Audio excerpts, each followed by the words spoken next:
Okay. Erev Tov, Shalom Lekulam. Hello, everybody. Welcome to the Menachem Begin Heritage Center, and welcome to the first in a brand new series that we are very honored to be doing in partnership with the government of Israel and its Public Council for the Commemoration of Presidents and Prime Ministers of Israel. I'm not sure if the title's catchier in Hebrew, perhaps.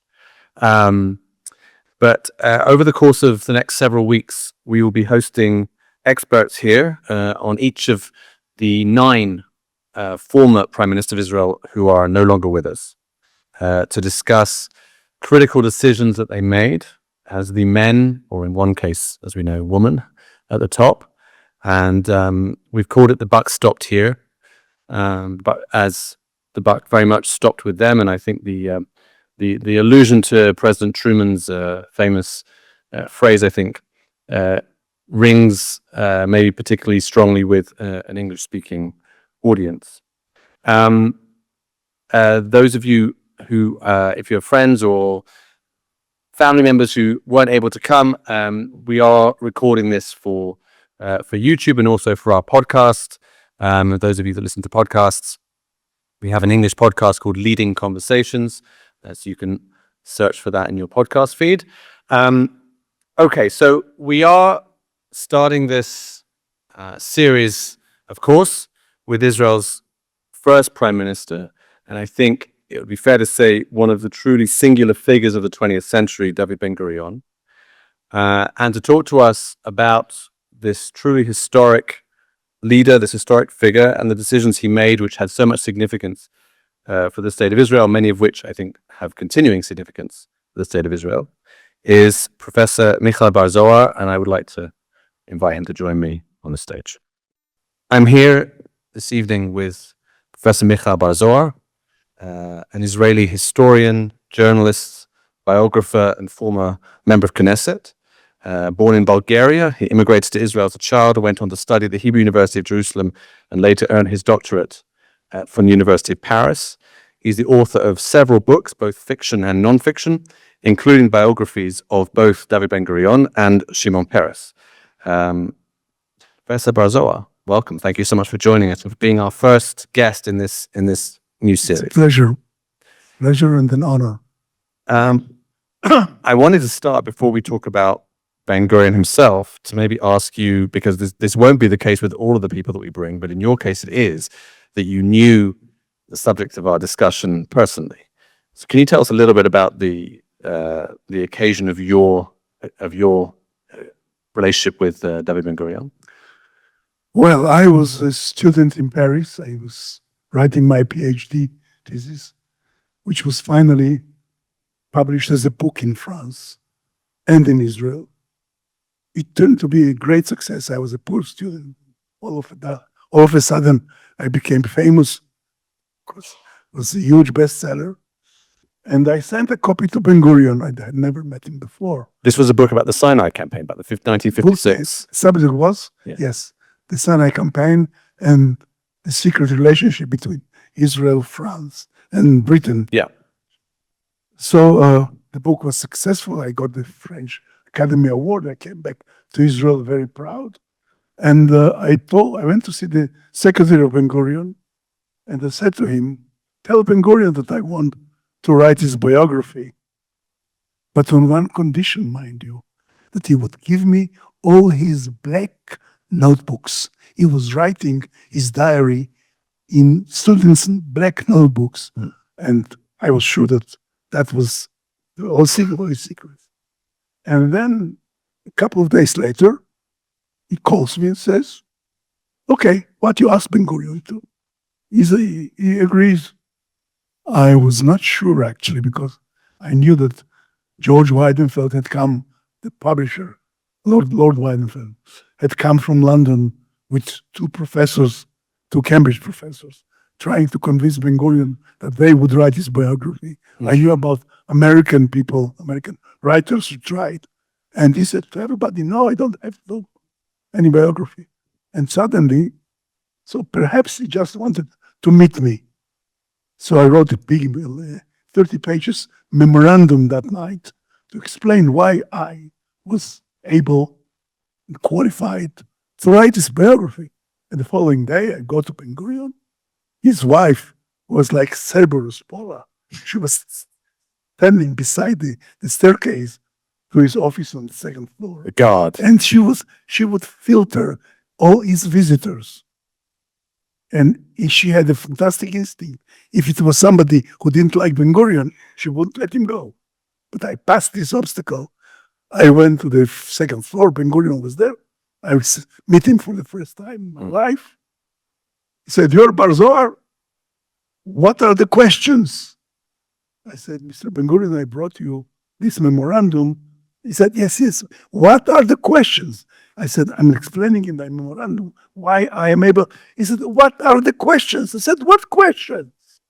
He said, "You're my biographer, aren't you? Tell me, what do you want to know?" And that's how it started. I don't know how he decided. Of course, he made a wonderful decision. But how? Perhaps he had read my book, because he wrote me a letter of thanks about it. And perhaps he wanted somebody young, an immigrant to Israel, somebody who is not a politician, or somebody who belongs to a kind of, I don't know, group or circle, which came criticizing, and started to work with him. And that was the beginning of a wonderful friendship. we spent about 9 years together, on and off, because in the middle of writing, I finished my money, my funds were over, finished. So I had to find money to continue to write. And then I went and I wrote several thrillers. Thrillers, right. Yes, which was published all over the world. And if Ben Gurion had known how many James Bonds and beautiful ladies had died for him for this book to be published, he was very understanding. In one occasion, we were in the Knesset. He was there with Isser Harel. We're talking, just to be clear to everyone, by this time he's retired as prime minister, but he's still active. Oh, yes, very active. But Ben Gurion at this time was obsessed by the Lavon affair. Perhaps you We'll remember. discuss that. We'll get to the Levon affair. Okay, yeah. So everything for him was the Lavon affair. Right. And Okay. I thought I was going to present his point of view. And it's not exactly what happened. Okay. Wow. Okay. So we'll get to the Levon Okay, affair, yeah. but let's go back. Let's go back to the beginning of the state, because I think, as I said, the purpose of this series is we're talking about the crucial decisions that Israel's prime ministers made, and there's no decision more critical that any Israeli prime minister made than Ben Gurion's decision on May 14th, 1948, to declare the independence of the state of Israel, the fall of the British mandate. And obviously, that was not a decision that was in any way obvious. There were people that were very much against it.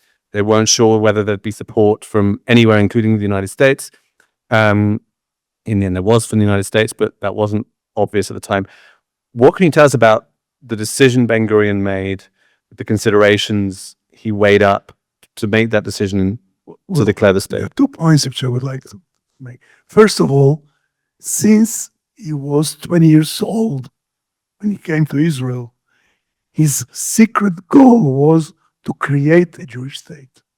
He didn't say it to anybody, but that's what he dreamt about. And all his career was, the beginning, he thought that Israel should be created by the workers, by the working class, and by the villagers, the members of kibbutzim. So he became a secretary of the Histadrut for 15 years. And the Histadrut was actually preparing this future state. It was a state within a state. Then after 15 years, he realized that the major front, the major battle was being waged with Britain and with the world powers in order to create a state. So then he ran for the chairmanship of the Jewish Agency, which was the major Jewish organization, and he won. That was in part thanks also to the murder of Arlozorov, which was then attributed to the right wing. And after 15 years, when in 1942 he started his campaign for a Jewish state, 1942. Try to imagine New York, the Biltmore Hotel, a kind of forgotten conference of the American Zionists. And then Ben Gurion gets on the podium and he says, hey, the same way that the First World War gave us the British mandate over Palestine and the Balfour Declaration, the Second War should give us a Jewish state. So we should fight for a Jewish state immediately after the war to be created in Palestine. And that was the first time that the official Zionist organization created this kind of slogan, a state after the end of the war. It was the first time they raised the independence banner. Now, many people did not agree with him. Weizmann was the head of the Jewish Zionist organization,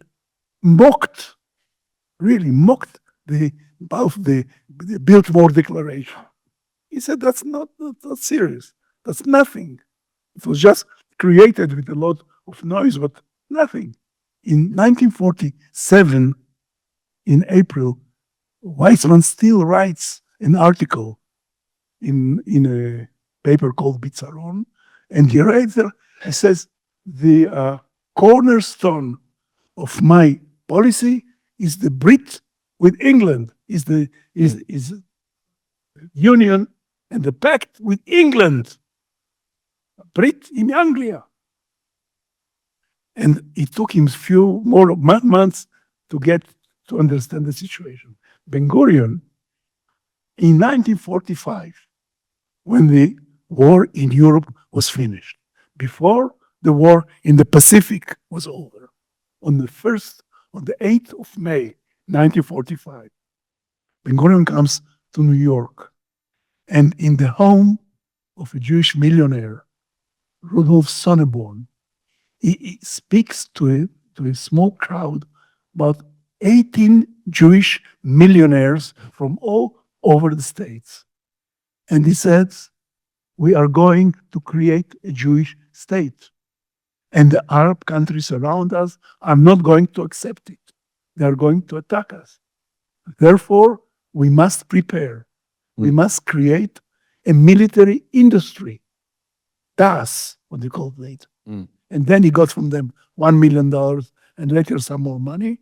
And finally, they bought in America they bought factories, coal factory, which was producing this or that kind of weapon, and smuggled them to Israel. And that was the beginning of the military industry. Now, the date and then Ben Gurion decided to become a military leader. He's going to be a military leader. He didn't understand anything about military, but he decided. So, no, he was a very respected leader. So they said, okay. So he said that he's taking in the Jewish agency the defense portfolio. What defense portfolio? But they gave him. And Ben Gurion stayed at home for about 7 weeks in Keren Kayevet Boulevard. Today it's Ben Gurion Boulevard. And he read everything he could find about military strategy and war. He read Clausewitz and he read Sun Tzu, and he invited to his home everyone he heard about that had been fighting, that had fought before in an army. He realized we need an army. So he brought all the people from the Palmach, the Haganah, the British army, people of the British brigade. He even invited officers who had fought in the army of the Tsar in Tsarist Russia. And you have to see his notebooks and everything. Ben Gurion's way of thinking was by writing. You have to see in his notebook the way he wrote what people were telling him. Everything. What is a brigade? What is a company? What is a squad? When you attack, who jumps first? Who attacks first? What is the heavy weapons and light weapons? Everything. One day, even Igal Alon became later the greatest general in the independence war. Asked him, he said, Ben Gurion, you are writing so much. Would you also read that? And he said, others will read. And that was the first time when Alon realized that Ben Gurion was preparing his biography. Ah. And really, for me, when I started writing, for many things, the only source was Ben Gurion's diary. Mm. But that's another thing. And then in uh, April 1947, he called the leaders of the Haganah, which was the major force in Palestine. He called the leaders of the Haganah to the Nachmani Hall in Tel Aviv, in Nachmani Street. There was a big hall. He called the leaders of the Haganah and the leaders of his party. It was everything mixed together. Mapai and the Haganah. On front row are the 5 generals. They called them the department heads. It was Yigael Yadin, Tzvi Ayalon, Ben Hur, Tzadok, and Shlomo and Avidar. 5. They are the general staff. And he said, Ben Gurion spoke a little bit, and he said, now tell the public, what is what weapons do we have? Avidar got up on the podium, and he said, you have so many million bullets, we have so many thousand handguns, we still have so many hundred submachine guns. That was a kind of Israeli copy of the British Sten machine guns. Sten guns, yeah. And in the Balmach, they used to say, what is the difference between a Sten gun and the broom? That the broom would fire first, right? Because the Sten gun, the Israeli Sten guns were a catastrophe. And suddenly, Ben Gurion jumps on, red in the face, and said, what? You speak about all these handguns? Where are the tanks? And where are the planes? And where are the cannon? And they look at him as if it's an alien who just fell on earth. What is he talking about? It was 1947. It was under British mandate. Even the United Nations had not decided on the partition of Palestine. There were 500,000, 550,000 Jews in Palestine. And there were 100,000 British soldiers.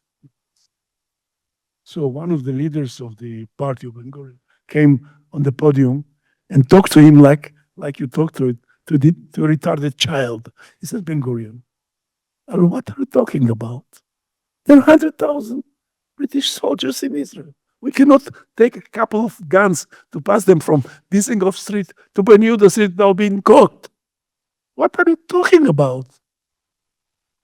So he said, listen, you all live in a big error. The plan of the Haganah, in case of us creating a state, is that it might be attacked by gangs of local Arabs, which will attack the Jewish settlement. He said, that's true.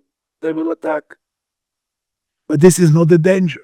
The danger are the Arab armies all around us. The Arabs would not be able to swallow the decision to create a Jewish state in their midst. And they have armies. They have tanks and cannon and planes and warships. And this is going to be a war in fronts with divisions. We must prepare for that. And there was a cold wind suddenly sweeping the whole. And one of them said, Ben Gurion, so what do you suggest? What do you propose? Ben Gurion said, very simple. Today, the great powers are selling for nothing their surplus of the second one Mm. in Europe. So what we shall do is the following. I shall fly to America. I shall go to all the Jewish communities. I shall raise funds. With these funds, I shall send my young boys, the young boys of Ben Gurion. The last of them, which we still remember, was Teddy Kollek. He was one of the young. I send my young boys to Europe. They'll buy all these heavy weapons which we need. We shall concentrate them in secret bases along the Mediterranean. And the moment we create a Jewish state, we shall send them to Palestine. We shall equip the army, and we shall win the war. It's very simple. It's even childish. But people who are listening to something like that say this guy knows exactly what he wants. Mm. Now, Ben Gurion said all that, but he didn't take into account a force of nature, which was called Golda Meir. Golda came to him and said, Ben Gurion, listen, what you're doing here in Eretz Israel, I cannot do. What you want to do in America, I can do. Mm. So you stay in Israel and I'll go to America. Right. No, he said, Golda, I'm going. She said, no, I'm going. He said, Golda, if you insist, I shall call the Central Committee of the party. Everything was then decided in the Central Committee, like in Russia. So I called the Central Committee. She said, okay. So he called the Central Committee and they voted. And who won? Golda. And she told me later, she said, I had $10 in my bag when I boarded the plane. She came back after 3 months with $40 million. Yeah. Which, if you translate it into today, Right. it's 4 billion. Yeah. Or $400 million. It was a lot of money. And with this money, the boys went and bought the weapons. And then Shmuel Mikunis, who was the leader of the Communist Party, came secretly one night to Ben Gurion, to his home. And he said, I came to tell you that the Soviet Union is going to support the creation of a Jewish state. That was before the famous speech of Andrei Gromyko in the United Nations. They are going to support you. And indeed, they made this speech, and Russia supplied us with a lot of weapons through Czechoslovakia. Yeah. And Ben Gurion told me several times, without the help of Russia, I don't know we would have been able to create this state. Now, what happened really happened on these 6 days between the 8th and the 14th of May, 1948, after the decision of the United Nations, about which Ben Gurion did not care very much. It's not important. Right? And he called it Shmum, right? He didn't care about the United Nations. And what they decide, he said, what matters is what we shall do on the ground. On the 8th of May, Moshe Sharet, future prime minister, you'll have We'll be discussing him in a couple of weeks. Moshe Yes. Sharet is in Washington. He's the unofficial foreign minister of the future state of Israel. He goes to see George Marshall. George Marshall was the commander-in-chief of the American Army, the U.S. Army during the World War, and now he was Secretary of State to President Truman. He was a very strong man, and between him and Truman, there was a lot of tension, and many times they were completely, I would say, hostile to each other because of their diverging opinions, Especially including on Israel. including on Israel. Yes. So Sharet goes to see Marshall. And Marshall says to him, don't you dare creating a state. You will be annihilated. The Arabs will destroy you. And we shall not give you one bullet. We declared total embargo on the weapons from the United States. And he said, and I'm quoting verbatim because I've read the report he brought to President Truman. He says, and when you're going to start losing being defeated by the Arabs, don't come running to us because we shall not save you. Mm. That he writes to the report to Truman. Sharet came out scared to death. He met in New York in the airport, in Idlewild. That was before the JFK. Yeah. Idlewild. He met some of the future member of Knesset, David HaKohen. Perhaps you have heard about him or remember him. And David said, Moshe, what happened with Marshall? And he took him by his jacket and pushed him into a telephone booth. You remember there was such a creation once, telephone booth. And he said to him, David, it's terrible. We are going to be destroyed, annihilated. And Cohen said, Moshe, it's now or never. Be strong. Weizmann was sick in bed in New York as well, in a hotel. Weizmann had come back actually to his old self, and he sent a message to Sharet, I would say very blunt. Moshe, don't pee in your pants. Do it now. But Sharet had decided to recommend not to create a state. Mm. He wrote it also in a letter to a woman he knew in Cairo, or Yolanda Moore. And Sharet arrives to Israel on the 11th of May. There is not a decision yet. On the 11th of May, he arrived, he comes out of the plane. The same evening, the Central Committee of the Mapai Party, the largest party, the party of Ben Gurion, and Sharet, was meeting that night, the Central Committee, to decide, are they going to support the creation of a state or not? And the speeches had commenced, had started. And Sharet is here, he gets out of the plane, down, Reuven Shiloach was the future founder of the Mossad. Mm. A very smart man, was waiting for him with his jeep. And he hugged him, and he kissed him, and he kidnapped him. He said, Moshe, you have to go now straight to see Ben Gurion. He said, no, I have to go to the Central Committee meeting. I have to speak there. He said, first of all, Ben Gurion. So he took him to Ben Gurion's house, and Ben Gurion met him in his office and said, Moshe, tell me what did tell you George Marshall. And Sharet had this quality of being very precise, very honest. And he gave him a full account of what Marshall had said, not to create a state. And at the end, he added four words.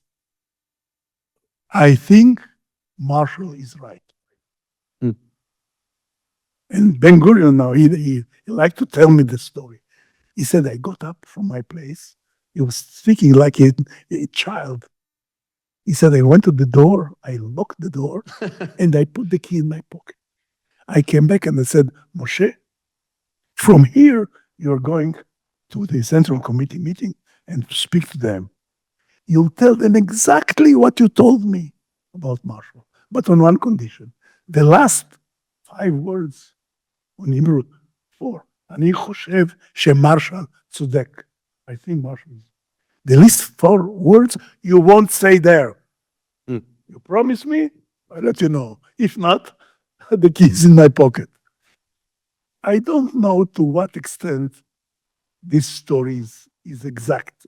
Perhaps Ben Gurion a little bit embellished the story. But the truth is that Sharet accepted Ben Gurion's authority. Mm. That was the power of Ben Gurion. And he went to the meeting, and the meeting was very, very, very dramatic because all these members of the Central Committee, coming from all over the country, knew that tonight they're going to take the most important decision in their lives. And they were speaking, and there were several people, leaders of the Mapai party, who were against it. It was Kaplan, who became later a minister of treasury.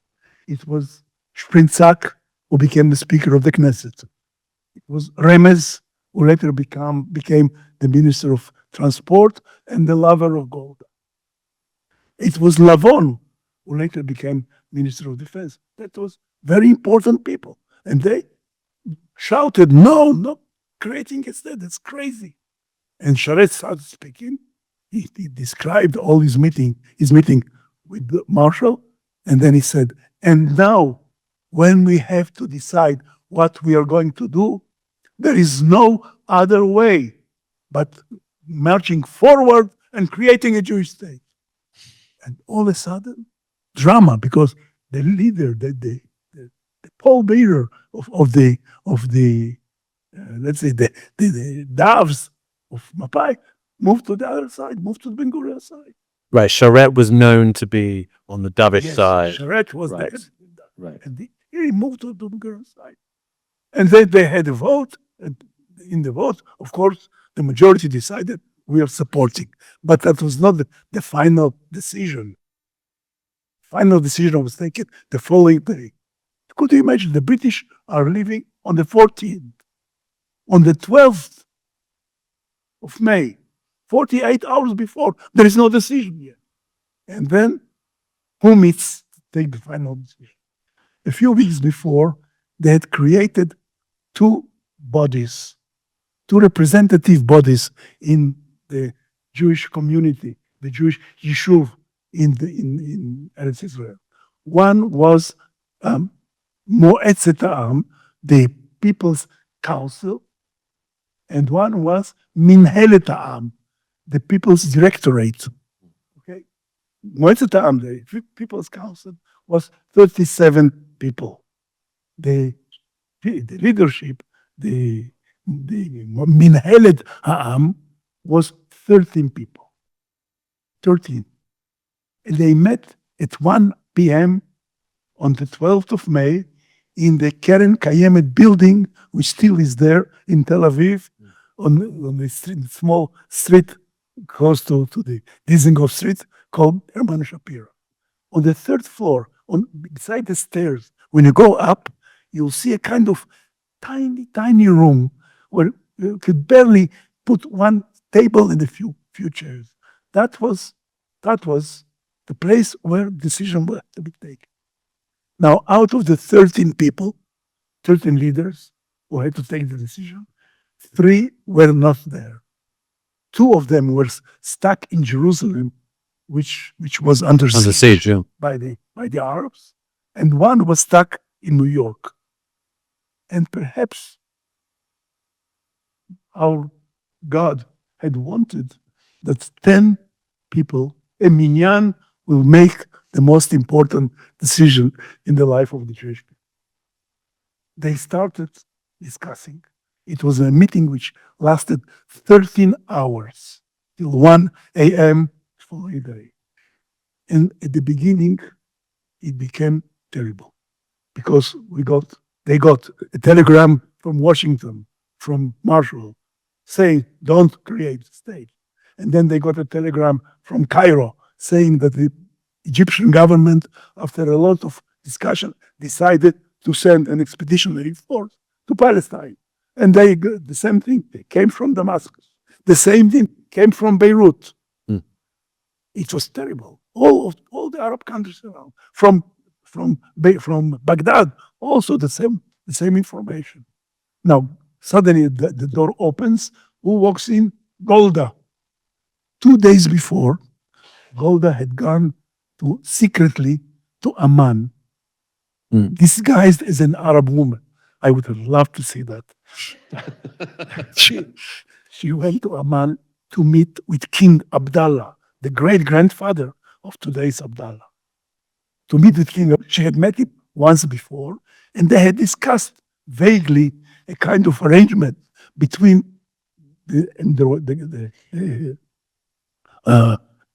Jordan and the future Jewish state.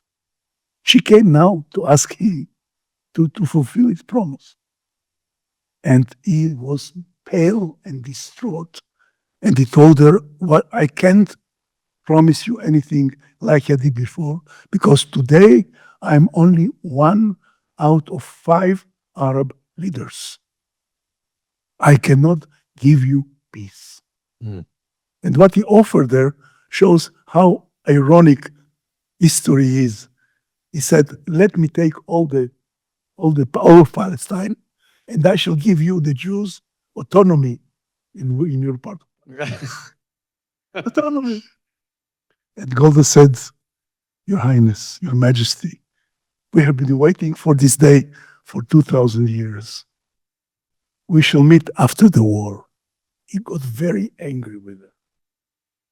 And if I'm jumping forward, after the war, he met with Yadin and Dayan, Moshe Dayan and Yigal Yadin, commander-in-chief of the army. And they said, where is the old lady? Because he was older than her.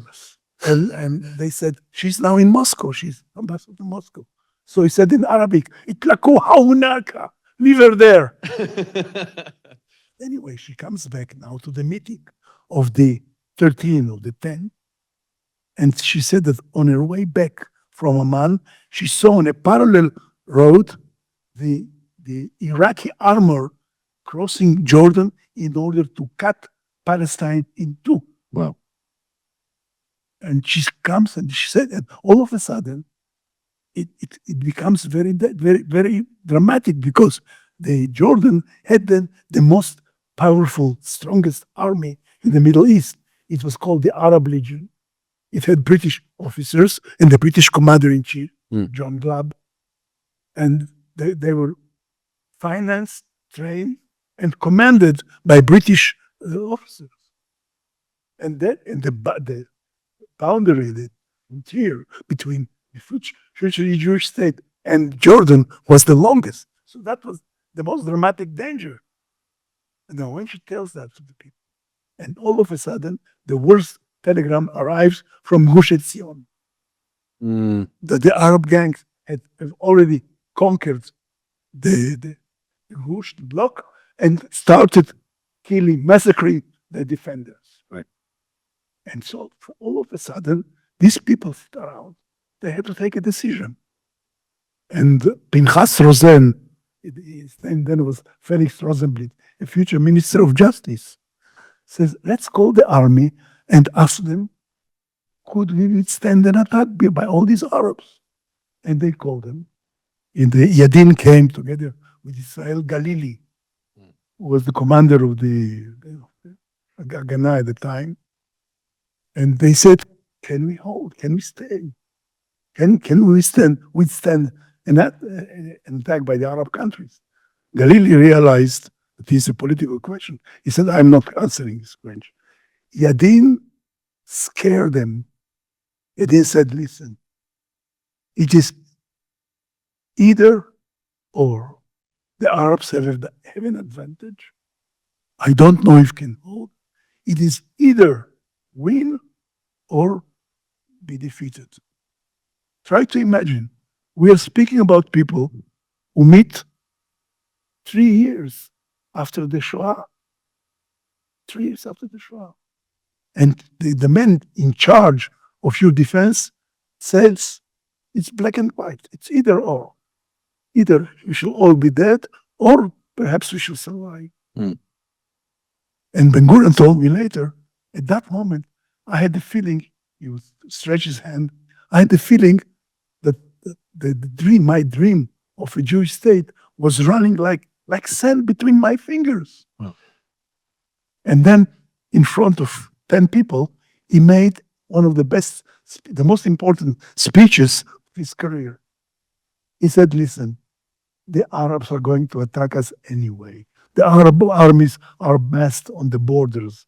They want to massacre us, no matter what we decide. We decide or not, they'll come. Now, we can win. In order to win, our army needs that many rifles, that many machine guns, that many cannon, that many, and all of that is ready and waiting in our bases in Europe.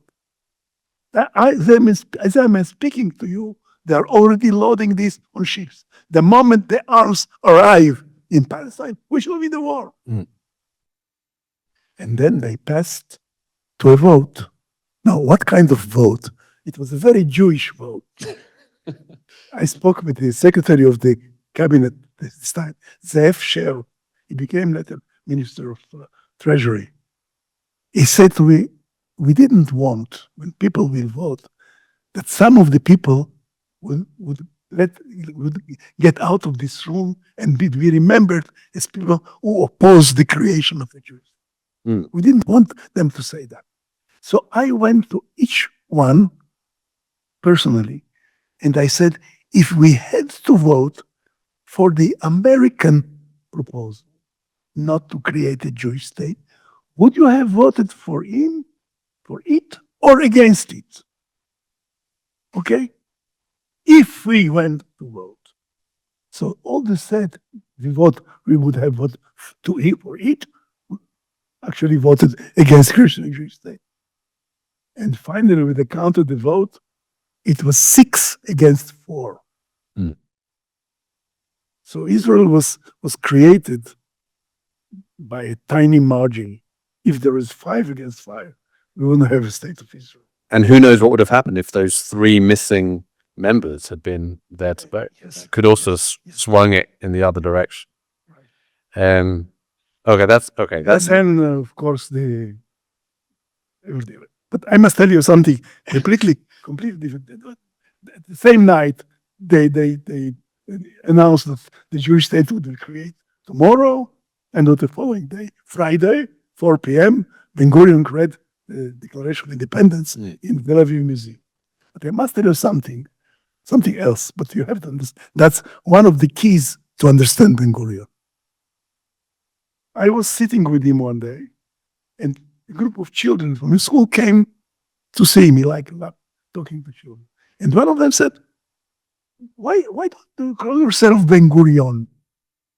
Why do you choose this name? And he said, oh, it's like 3 animals in Hebrew. Ben is the child of man. Gur is the child of a lion. Lion Cub, yeah. Yon is the child of a dove. Ben Gurion. Oh, very funny. Children laughed. And I said, just a moment. I said, Ben Gurion, when they left, why did you call yourself Ben Gurion? Your friend, Shlomo Tzemach, wrote an autobiography, and there he calls you David Sadeh, David Field. Well, your name in Plonsk, before you came to Palestine, was Green. David Green. Green, a field can be green, okay. But why Ben Gurion? Oh, he said Ben Gurion, Green ceramic, it's the same thing. I said, Ben Gurion, it's not the same thing. Why did you call yourself Ben Gurion? So he says to me, why do you have this black hair? I had black hair at the time. Where did you get this black hair? So black. I said, Ken, that's come from home, but why Ben Gurion? He said, what about your parents? Both of them have black hair. I said, yes, but why Ben Gurion? He said, they are both from Bulgaria. I said, yes.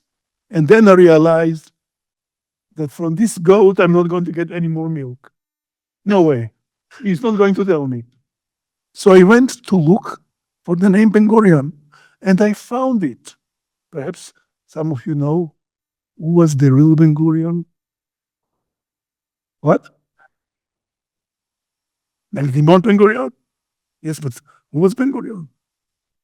He was the Ben Gurion, the real Ben Gurion, was the prime minister of the independent Jewish state during the revolt against the Romans in Jerusalem.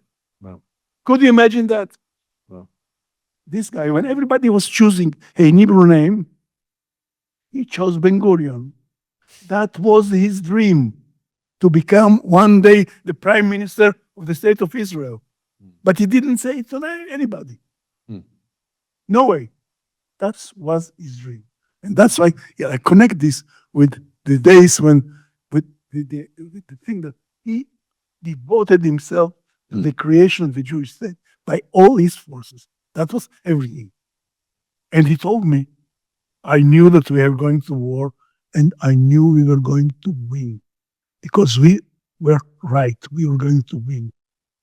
And then during the war, Ben Gurion created the three basic principles of the Israeli army, which are being respected until today.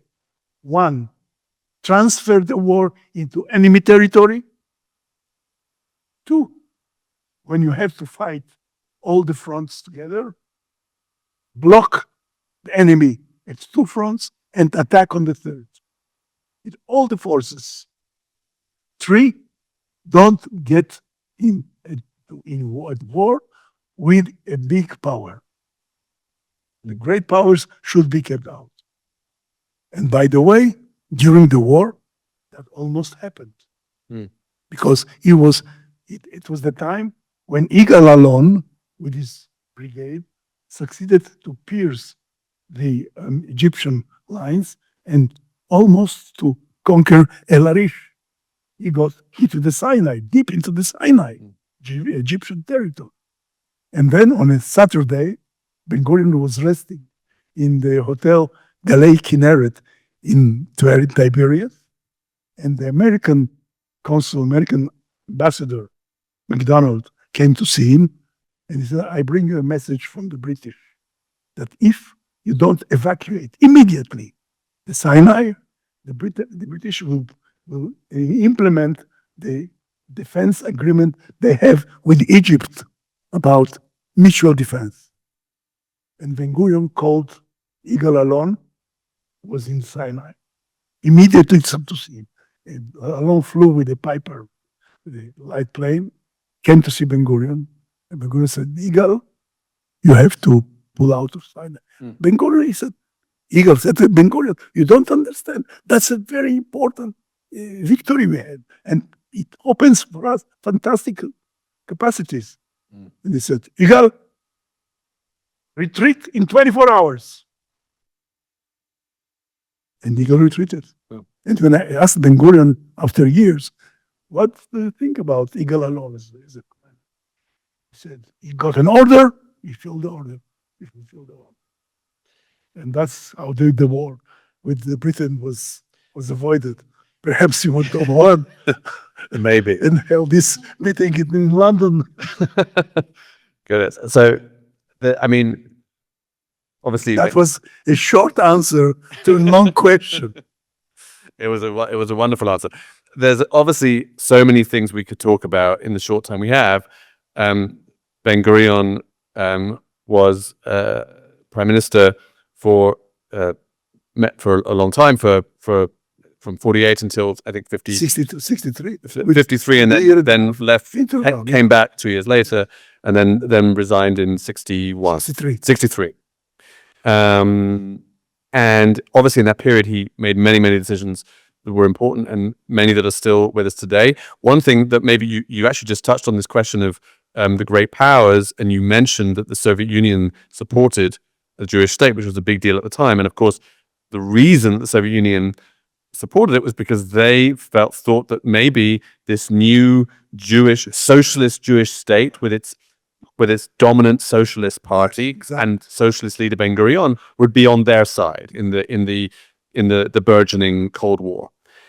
At what point and why do you think Ben Gurion decided that no, Israel would not be on the Soviet Union side, would not be part of the non-aligned powers, right? There were all these countries in the Cold War that were neutral formally. It would be firmly in the Western camp, led by the United States. At what point did he decide that, and why do you think for Ben Gurion, it was evident. Right. It was obvious from the start.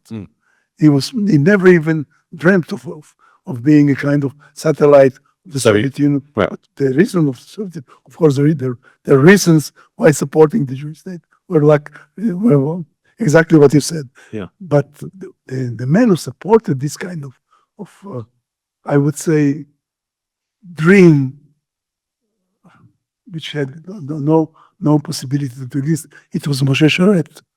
Sharet wanted very much that Israel became a part of the third world. Interesting. But for him it was very important.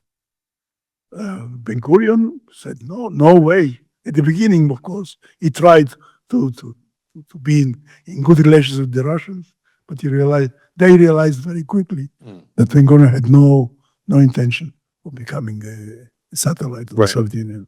And Ben Gurion, in the early years of the state, had to make all kinds of important decisions about what the state would look like, how it would run, including things that are still with us today, the political system, I think something that's, I would guess, plagued us these last few years, the absence of a constitution, these kinds of things. Can you speak to that a little bit? Yes. The decisions around the governance of the state.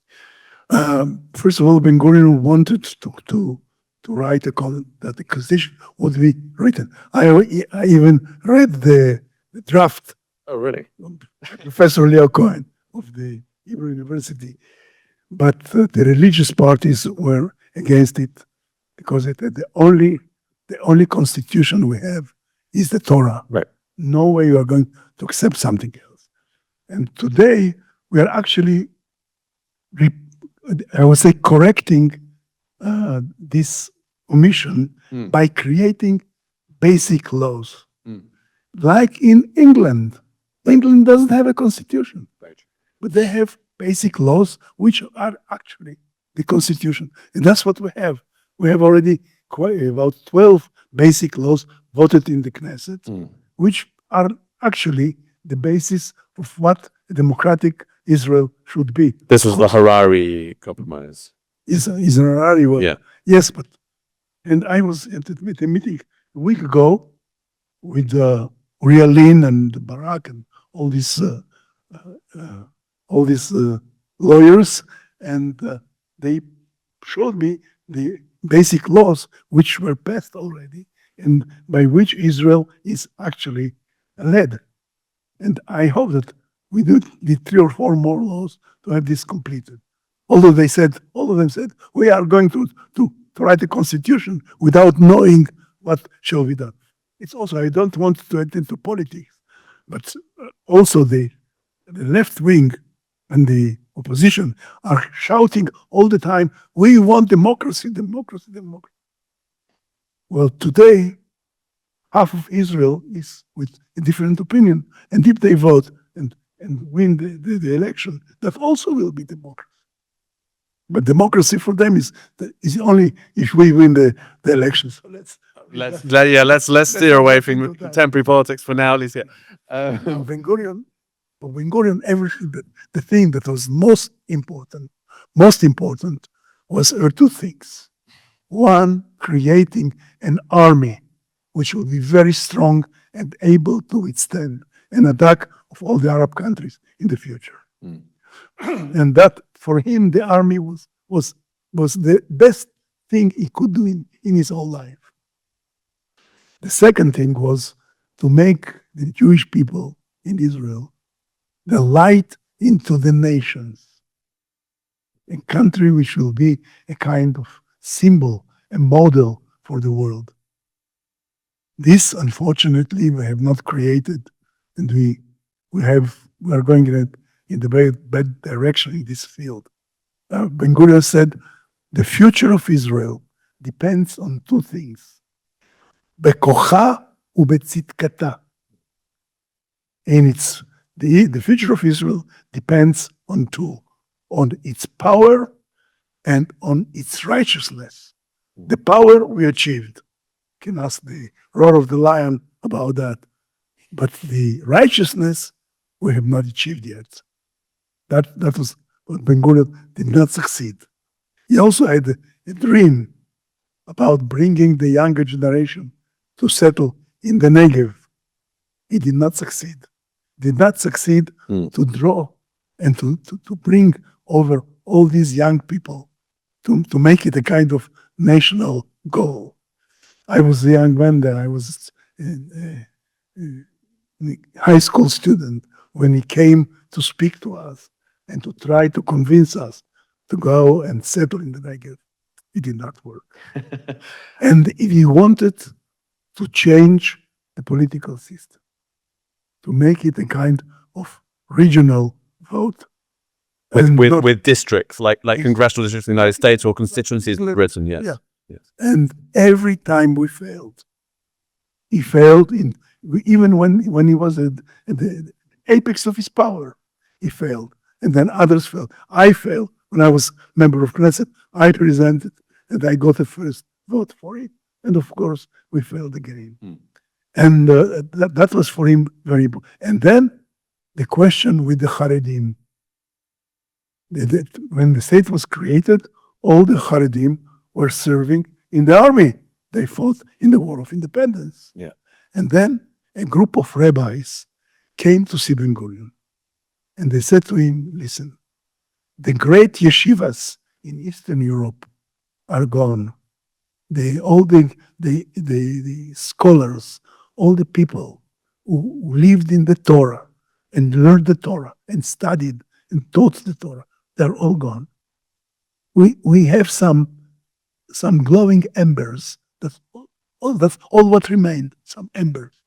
So please, give us the possibility of having a few hundred young men going to the yeshivas and studying and not going to the army.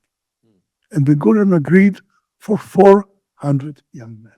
That was the agreement. 400 Haredim, all the others serve in the army. Yes. That was then. Yes. Well, as apropos, not getting into contemporary issues, but indeed. Let me ask you in the time we have left.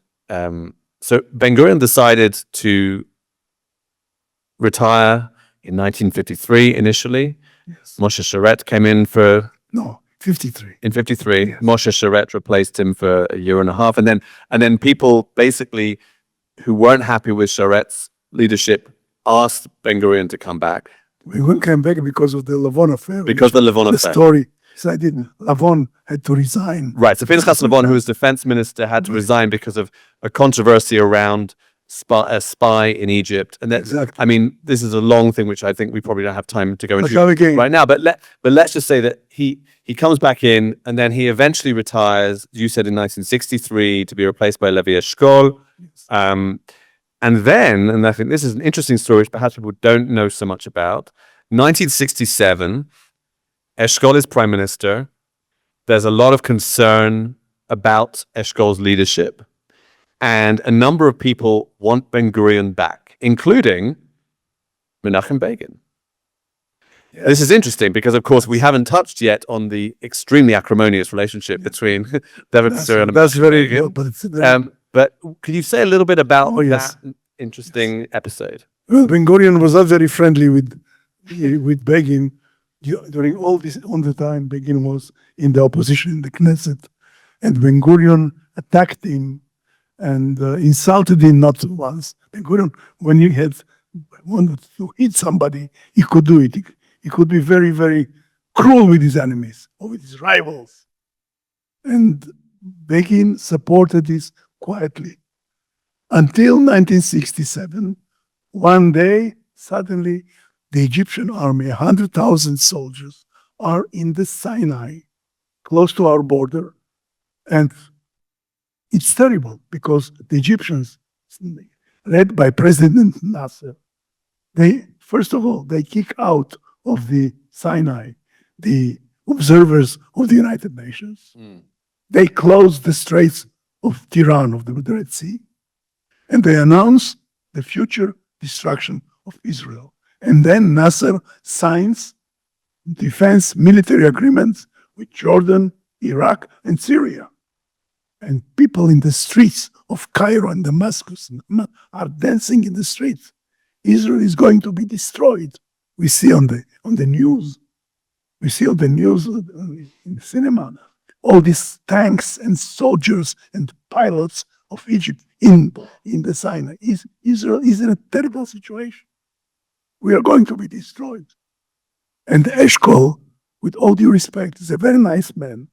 He had not the foggiest idea what the military defense, what does it mean? He doesn't know. He is Minister of Defense, Prime Minister and Minister of Defense, as Ben Gurion was. But Rabin told me later, he said, I was going to Eshkol and he charged me with functions and with with targets which belong to a minister of defense. I was not. I was. Rabin was chief of staff of the IDF at the time. Yeah. Gavish was commander of the Southern Command. Told me we were coming to Eshkol, a few generals, and explaining to him what we had to be bought, what defense has to be created. He did not understand. And still this man did not want to give up the defense ministry. And people started, there were protests in the street, even articles in Haaretz and other papers saying, let's bring back power. Ben Gurion understands security. Mm. And then one day, by the helipad beside the Knesset, people are waiting, members of Knesset are waiting for a helicopter. And Begin gets to Shimon Peres and says, do you think that Ben Gurion can still be prime minister? Of course, Shimon Peres. Begin says, can you arrange a meeting between me and him? Begin's leader of the opposition at this point, yes? Begin is leader of the opposition at this point. Opposition of Mahal it was. Yes. Right. And Peres said, sure. And then on the 27th of May, in the afternoon, in total secrecy, Begin comes to Ben Gurion's home. I was there, but they didn't let me up in the meeting. I was downstairs. Begin comes to Ben Gurion's home and says to Ben Gurion, tell me what shall we do? And then Ben Gurion tells him that we should not go to war. We should not go to war. We don't have the power now. We must entrench ourselves and wait. Perhaps later we shall have an occasion. We have to obtain the help of a foreign power. We had at the time an alliance of fact with France, but France, de Gaulle decided to leave us, to abandon us. And Ben Gurion said, not a war now. And he said to him and to me, afterward I recorded it, we should have at least 5,000 casualties. We cannot do it now. So Ben Gurion did not want to go to war. And at the end of the meeting, Begin did not offer him to become prime minister. He went to Shimon Peres and said to him, we take back our support for Mr. Ben Gurion as prime minister, and we transfer it to Mr. Moshe Dayan as minister of defense. And that's what happened. And it's important to clarify here that obviously we've skipped over a lot of things, but Dayan, like Peres, were very much Ben Gurion's proteges, right? They were Ben Gurion's. They were the guys who with Ben Gurion left Mapai to join the new party, Rafi, to create the new party. Yeah. So I was in Rafi, in the founding group of Rafi, and we had very good relations with Mahal at the time. Yes. Because we were not so much at the left as the Labour Party, which finally actually brought its defeat on itself by moving left and more and more to the left. Right. And Begin carried out this very, very noble initiative. Could you imagine after 15 years of being all the time mocked and attacked by Ben Gurion, he goes to him and wants to offer him the prime minister. And and after the war, the relations became totally different. Totally different. And Begin came once more to Ben Gurion secretly, and he said to his home, and he said to him, I want to go to America to raise funds for my party, but they don't want me to come because of my opinions about the greater Israel. And this is Israel Shlema. And Ben Gurion told him something, and it is in his diary. I found it in his diary. He said, Begin, there are things somebody should dream about. There are things somebody should do everything possible to do, to happen. And never, never, never say it. That was the time. Don't forget, that was the time when Ben Gurion was a great supporter of the greater Israel. He wanted to reach the Jordan River, cut Jordan, the Jordan Kingdom in two. We shall take up to the river. The rest we shall give to Iraq. He wrote it. Wow. It's in diary. Wow. It's diary. And what happened to Ben Gurion was that after the Sinai campaign, Peres and Dayan took him to Gaza, to see Gaza. And Ben Gurion saw all these white flags over the homes of the Arabs, because the Arabs realized that we are not monsters, that we are not going to exterminate them. So they raised white flags before the Israeli army in 1956. And Ben Gurion came back and said, no more Greater Israel. Because next time they won't run away. He was afraid of the fact that we might have a huge minority Arabs. Interesting. Next time they're not going. And people came to him. For instance, Laskov, who became commander-in-chief, came to Ben Gurion and said, Ben Gurion, that's the moment to attack the Jordanian. King Hussein is very weak now. He won't survive. That's the time to say to rectify the borders, to go to the Jordan River. And Ben Gurion said, "No, ki hapam hem lo ivrechu." No, because this time they won't run away like they ran in 1948. Interesting. And that was his position. Okay. Well, I'm going to conclude my questions here. So thank you, Micha Bar Zohar, very much. Thank you. I'm going to ask if I have excellent. My colleague has a microphone at the back there. I see a few questions already. So we have about 20 minutes. Okay, so let's go. Let's start at the front here. Rega? Yeah. I should say beforehand, please keep questions short and definitely a question. Two short questions regarding what you said about Ben Gurion stopping to be for the greater land of Israel in 1956. But after the 6-Day War, he came to Hebron and said, Hebron will always be ours. And my second short question is, what about the Who is a Jew story?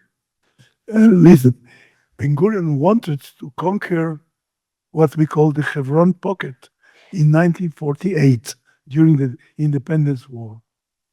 The army was already on its way. And that was one of the two times when Sharet succeeded to organize a majority in the cabinet against Ben Gurion. And they decided no. And he called it Bechiya Ledorot, the crying for generation. Interesting. Generations.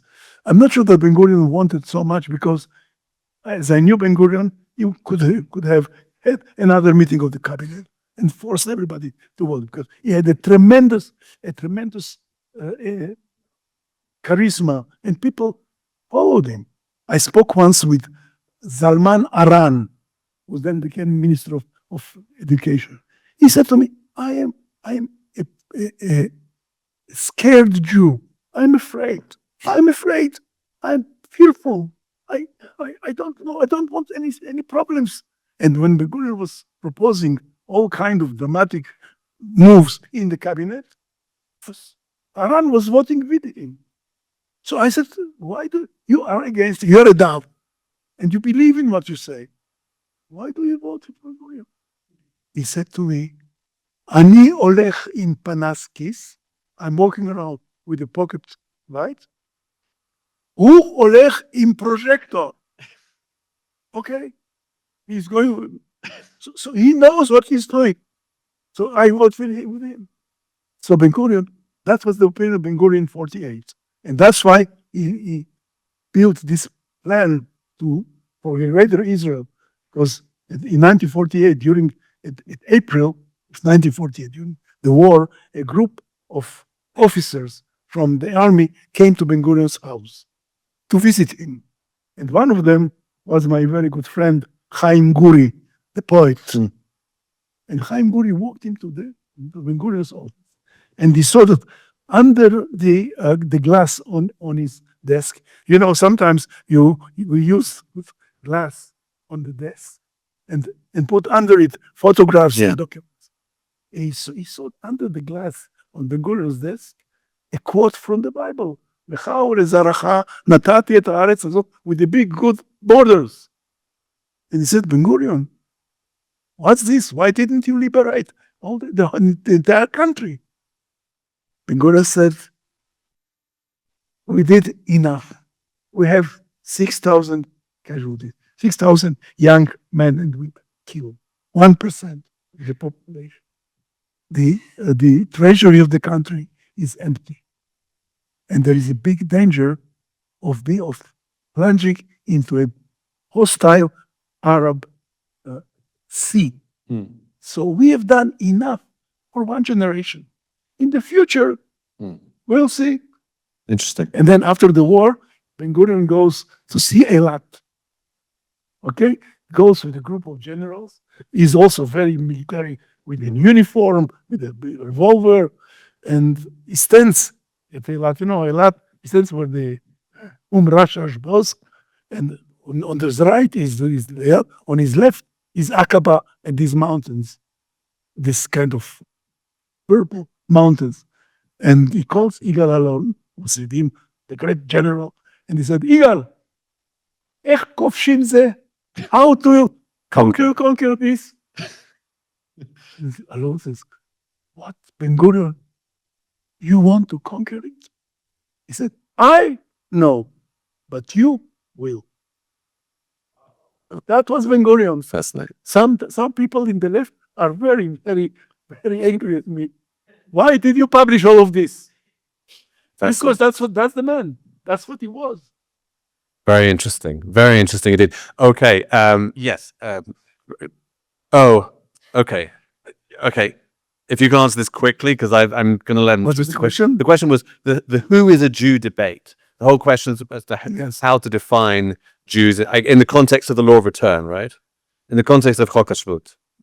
What I can tell you, he was a scholar in Judaism. To see Ben Gurion with famous rabbis sitting and debating the Bible and the meaning of being Jewish, it was a delight. It was something like you feel yourself, inspired.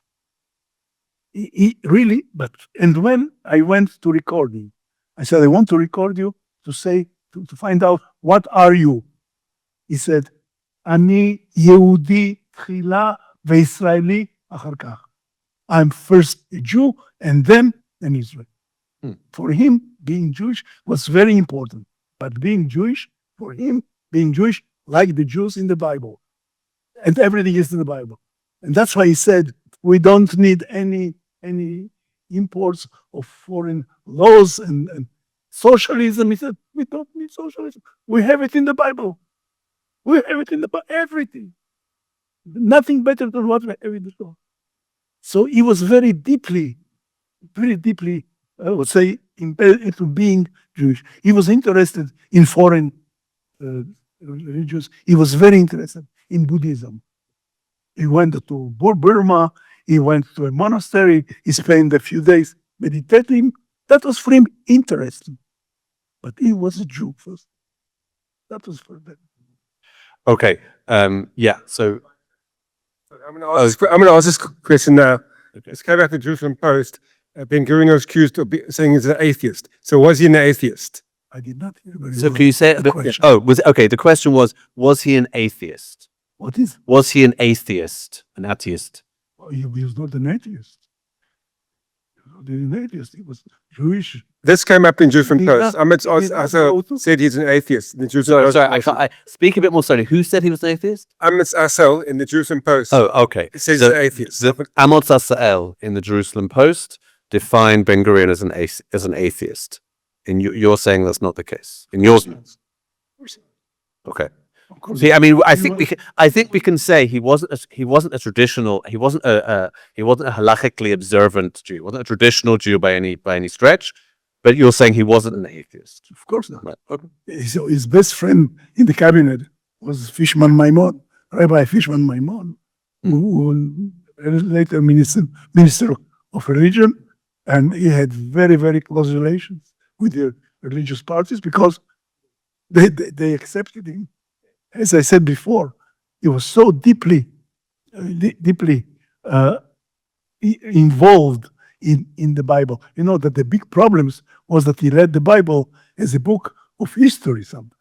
And he counted and he said the Jews who left Egypt were not 60, Shishim Ribo, it's 66, 600,000.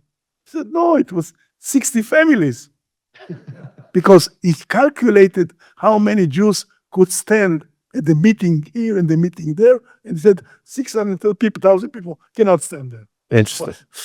Okay. But Yes. So yeah, here. Yeah, great. Professor Bar Zohar, you said in your remarks that you suggested that we imagine how Ben Gurion would have stood against the Romans. And then in answer to the first question, you said he was charismatic, but by today's standards, he was far from charismatic. How do you think he would fare if he was standing for election today? You described him as charismatic, but the question is saying that by today's standards, he doesn't have the charisma that we think of as today in the television. no. So the question is, how would you think he would fare if he were running for election today? How do you think he would do? Without entering into politics, I believe he would have been, I would say, very, very concerned by the situation inside the Israeli society, by the difference between reaching, not between Sephardim and Ashkenaz. That's not. He wanted to have a Ramatkal Teimani, a chief of staff. Yemen. He was very much interested into promoting people of Sephardic community. But the difference today between people like me and between people who cannot finish their month, for him that was terrible because that was against all his principles and all what is in the Bible. But on the other hand, he would be very, very proud of the Israeli power, of the army, and of the Israeli genius of AI, of database, of high tech, and of what we are able to do, and our power of survival. Also survival. Oh, that's a wonderful thing, and a wonderful nation, and a wonderful country. I just don't want to make any propaganda for Israel now. You with this crowd, you don't need There's to. no place there's no place like Israel, and no people like the Jewish people. I deny Dantrix, but Ben Gurion Okay. definitely. Let's have another couple of questions. Jeff here. Yeah. First of all, Professor Bar Zohar, this was absolutely fascinating. Thank you so much. That's number one. So that picture of Ben Gurion is the picture that we all know, and we don't know any other Ben Gurion. In fact, I would imagine that is the way he emerged from his mother's womb. So could you just talk to us a little bit about his early life in Poland, in particular, the early death of his mother and his involvement in the Ezra youth movement, and how that may have impacted his future decision-making process? His mother died when he was a young child, and he missed her very, very much, to the point that for him, a mother became a symbol. And every time he was meeting a woman, he was asking, "At M, are you a mother?" Because he said the mother is the most important person in somebody's life. Now, he was a child. As a child, he was in the. I said, "What were you when a child?" He said, "I was in Kapota, like all the tourists in Poland." And At the age of 10, he heard about Herzl and about that he is the king of the Jews, and he would bring the people, Jewish people, to the promised land. And that started his. He came to Israel at the age of 20 with his girlfriend. He had a girlfriend, which was the prettiest girl in their village, in Plonsk. And there were so much. And on the boat, they came with an old Polish boat, Palestine. There were 7 members, Olin from Plonsk, and her mother was also in the group. And when she saw this kind of passion between the two, the night they were sleeping on the deck, she said, "Listen, guys, in the night I sleep between you two." But he made a big mistake. When they came to Palestine, he started running around to create a party for the workers and to organize the workers in Rishon LeZion, in the winery of Rishon LeZion. And she went to work in orchard. And one day came back, and the supervisor had fired her because she didn't work well. She was a very, very, I would say, fine and delicate girl. And she cried. And what we should do? This kind. You take her by the hand. You say, "Never mind, Bubale, it will be better tomorrow. Take it easy." No. He said, "What? They will fire you. We are the best pioneers from Plonsk in Palestine. And here you're just breaking this legend." She was very, very, very, very much. She told me. She cried. And I found them. And then the inevitable happened.